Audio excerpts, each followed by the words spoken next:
Welcome to GHI Travel Adventures, and today we are visiting the Old Adelaide Gaol in Adelaide, South Australia. The jail was the first permanent one in South Australia and operated from 1841 until 1988. The jail is one of the two oldest buildings still standing in South Australia, the other being Government House, which was built around the same time. The prison is now a museum, tourist attraction, and also used as a function centre. So a little bit of history of the jail. So Colonel William Light was sent from England to South Australia in 1835 to select and survey a suitable site for a new settlement. He chose the banks of the River Torrens and named it after Queen Adelaide. From here, the Free Colony of South Australia was founded in 1836. At the time, there was so much optimism for Australia's first free settled colony that no jail was included in the original plans. However, that was to quickly change.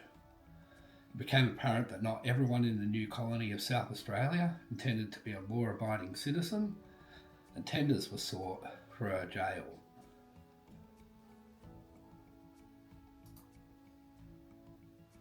In 1840, George Strickland Kingston was commissioned to design Adelaide's new jail. The plans for the jail were based on the latest in European jail designs and were said to be the top-notch, radical for the time. The original cost estimate for the jail was £17,000, but by 1841, the costs had already reached £16,000, with only half the planned works completed. The final bill was more than double the original quote, and the expense of the construction sent the fledgling colony of South Australia bankrupt. As a result of this, Governor Gawler, who was held responsible for this situation, was recalled to England and replaced by Governor Grey. Governor Grey halted work on the jail for over 6 years. So as you can see here, we're just actually walking through the museum part of the jail at the moment. I've actually been here a number of times. It's actually a really great place to visit. Highly recommend it. It doesn't cost much. Got a great cafe. They also run a lot of ghost tours and paranormal investigations here as well. It is reportedly haunted. So if you have never been on one, it's probably a good one to start with. This is one of the courtyards out in the yards. You can see the old cell blocks there in front of us now. So the first governor of the jail, William Baker Ashton, took up the position in 1839, or accepted the position in 1839, and he lived with his family above the main gate entrance, or what would be called the Sallyport. He moved there with his wife and children. His wife Charlotte became sort of a matron to the female prisoners and worked alongside William. The Governor, William Ashton, was said to be a very kind man. He would often give the prisoners Christmas presents and the like. And this led to the jail being nicknamed Ashton's Hotel.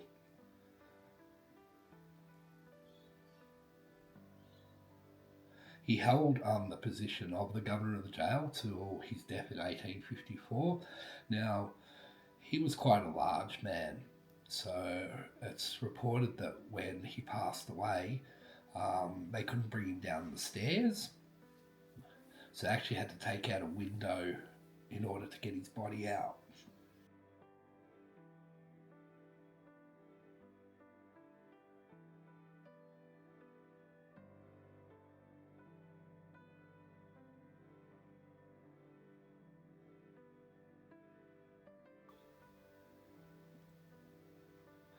So we're just having a walk through the cell block at the moment.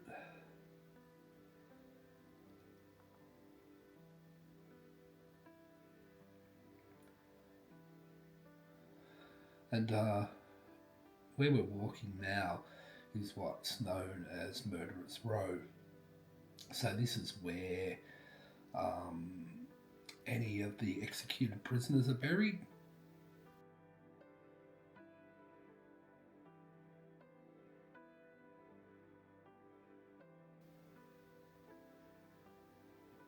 And just ahead of us here is actually a replica of the gallows that once sat on this spot.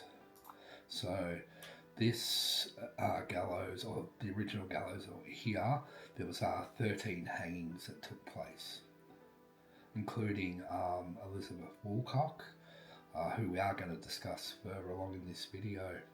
She was the only woman in South Australia to be executed.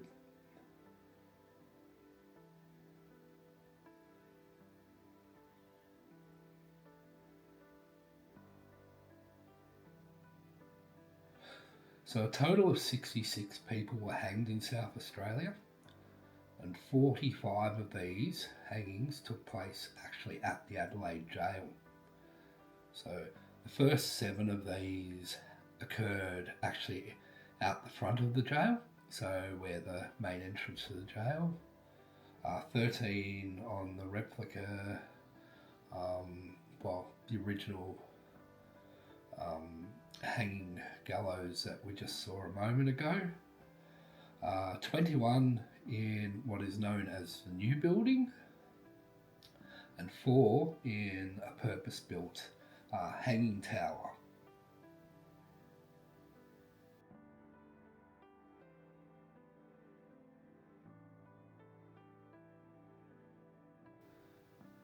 So in South Australia, once a death sentence was passed, the prisoner was segregated and placed under 24-hour surveillance, and they had 28 days to appeal against the death penalty. In earlier days, the period between the death penalty sentence and execution was 21 days. So it's not like what you see, I guess, in America, where they can be on death row for 20 years or longer. They were actually very quick to carry out any hangings. Now, one of the only exceptions to that actual hanging rule was in the case of Elizabeth Woolcock. She was found guilty on the 4th of December 1873, which 21 days would have brought it to Christmas Day. So instead, they changed the date to the 30th of December.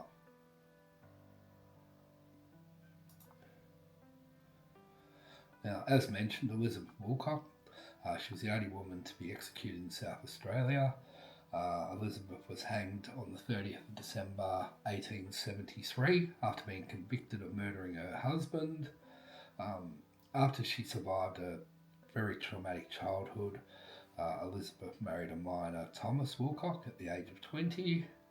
And it quickly became apparent that Woolcock was a violent alcoholic, and Elizabeth tried to leave him several times. She developed over a lifetime addiction to morphine, and when her husband died suddenly, rumours of foul play began to surface. This was in spite of 3 different doctors administering different medications, including arsenic, in the weeks before his death. At her trial, medical evidence was presented to show how Elizabeth could have poisoned her husband over a period of time. The court also heard testimonies from townspeople about the symptoms of the illness that killed Thomas, and Elizabeth's reputation for unruly behaviour, and of course their unfortunate marriage. Elizabeth had pretty much little chance of winning her case, and even though the jury did recommend mercy because of her youth, this was ignored and she was sentenced to death.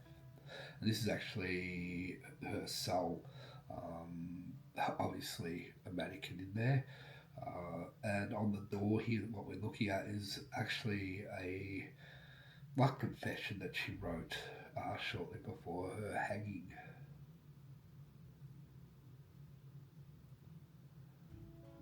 There's actually a really good book, Dead Woman Walking, which I read recently, which is of Elizabeth's life. I'd highly recommend anyone that may not have read it to actually have a look. It's actually a really good book.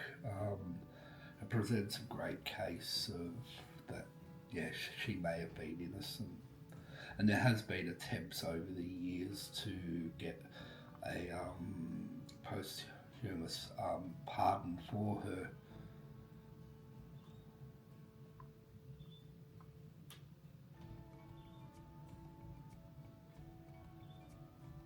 And here we're just looking at some of the other cells in the various yards. Could you imagine being confined in one of these? As you can see, they're so tiny. You literally would have a bed, maybe a desk if you were lucky, and you probably wouldn't fit much else.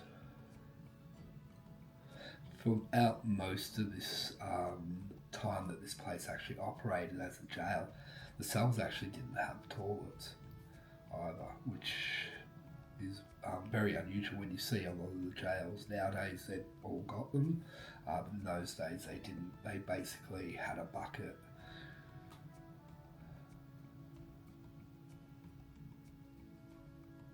And here is some other parts of the museum. They're scattered out throughout the whole jail.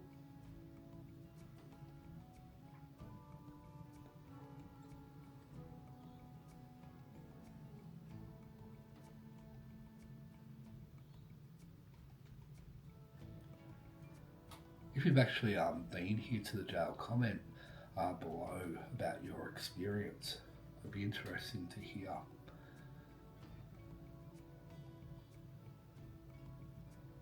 And also, while we're walking around the jail here, having a bit of a look, thank you to everyone that does watch our content. We really appreciate it. If you do watch the videos and you do like these videos, like and subscribe. It helps our channel greatly, and so does commenting below. It does help a lot. It does get us pushed through the algorithm, so it does get pushed out to more people, and hopefully more people get to see our content. We're only a small channel. We're not trying to be the next big thing on YouTube, but we do really appreciate everyone that does subscribe and is helping our channel grow.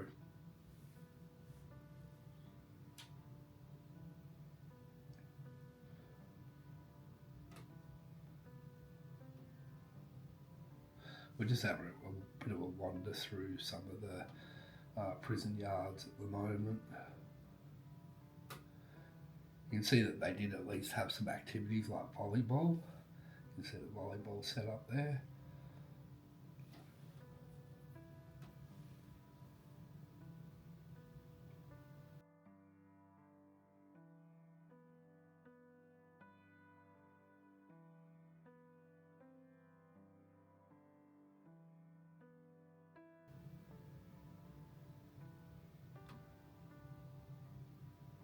It's certainly a great place to visit.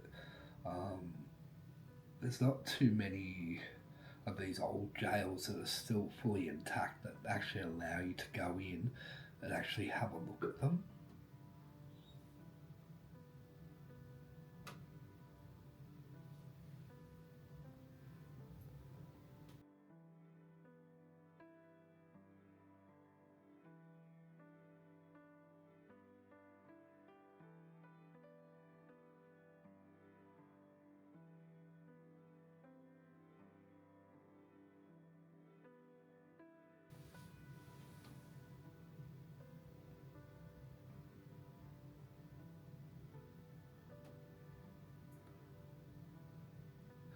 as we're sort of walking through here, another sort of part of the museum, you can see there's a lot of pictures, and there are some artifacts such as guards' jackets,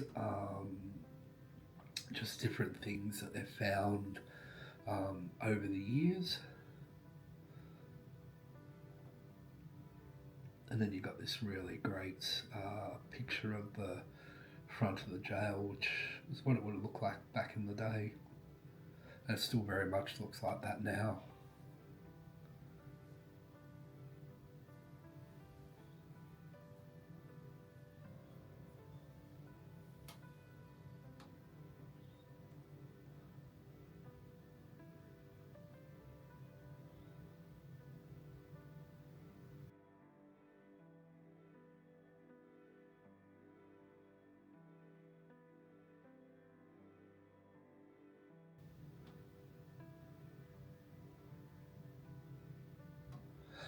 And here we have the old prison canteen where the prisoners would have had their buy-ups.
And here is the, I guess you could say, the induction centre. So they would have been brought here, issued with their prison uniform, any paperwork and the like would have been completed.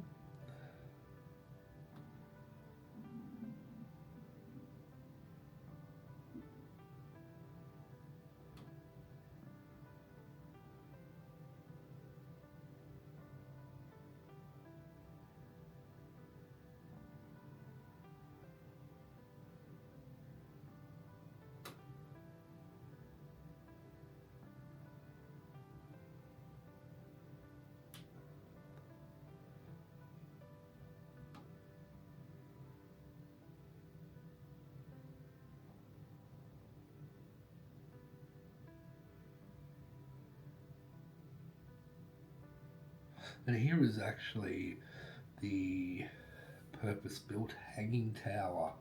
So, of the 45 executions that did take place at Adelaide Gaol, this was actually only used for 4 of them.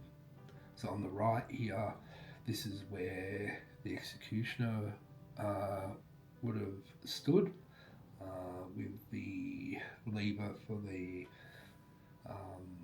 gallows right there in front of us.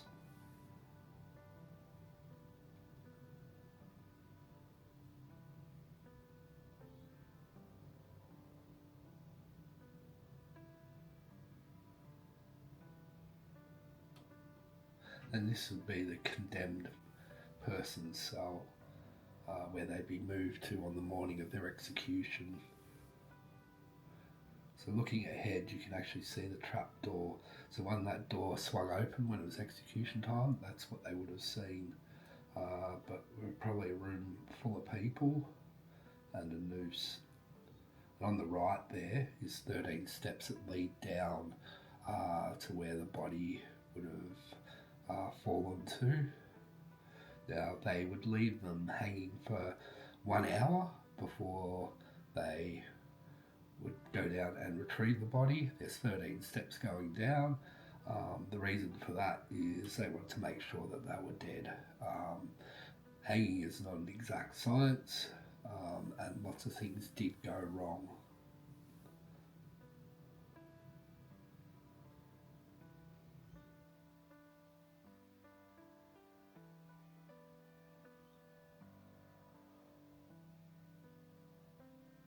Now, we did mention the new building. That was the entrance that we just saw on our left there. We will go into it in a moment.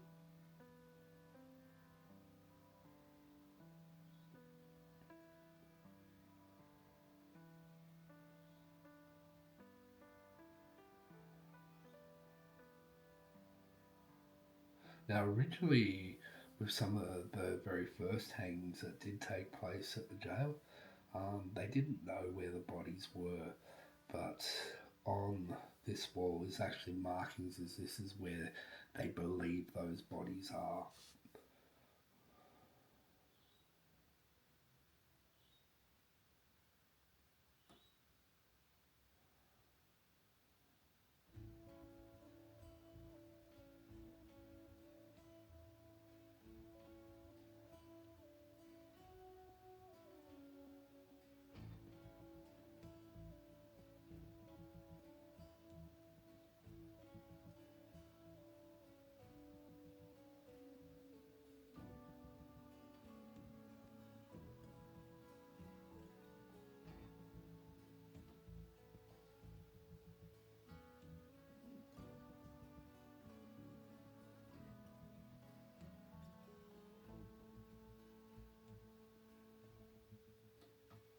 We're just entering the new building now.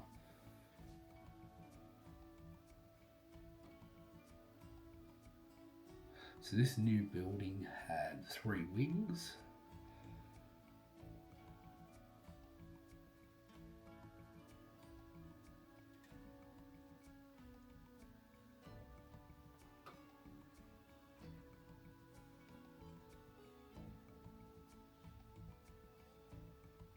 This wing, A wing that we're walking into now, so there were 21 people hanged in this wing, and here ahead of us is just a list of all those people and their dates of execution.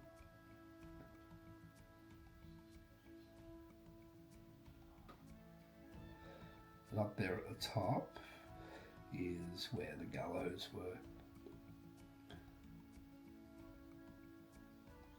Now, apparently, any prisoners that were in that part of the wing were actually removed on the day of the execution and then were brought back afterwards.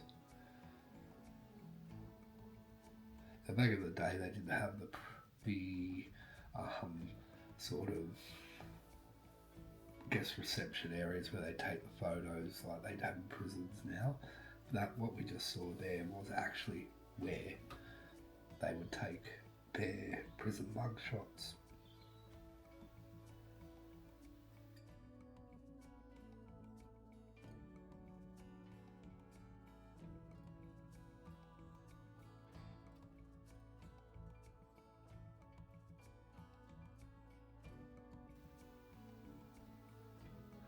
And there's a picture of William Ashton there. Apparently that photo is a bit kinder. He was quite a bit larger than that.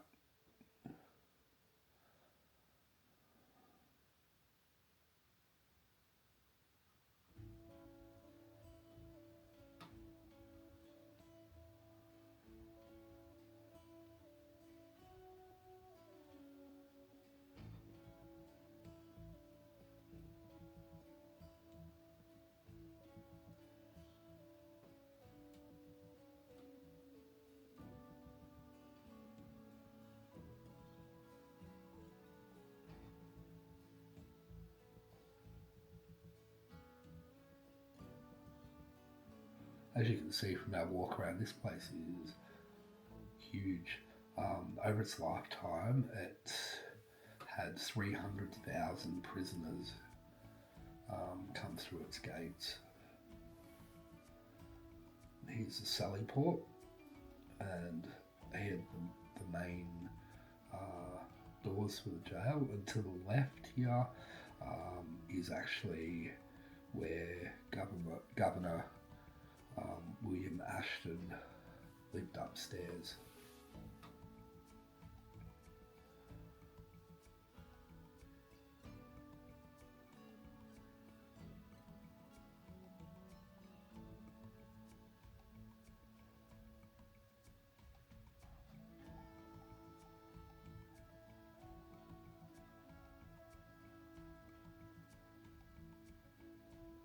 And here we're just having a look through the medical facilities of the prison. So the prison doctor, and in a moment we'll walk around and you'll see the prison dentist as well. Looks like just a few guests that were here on the same day.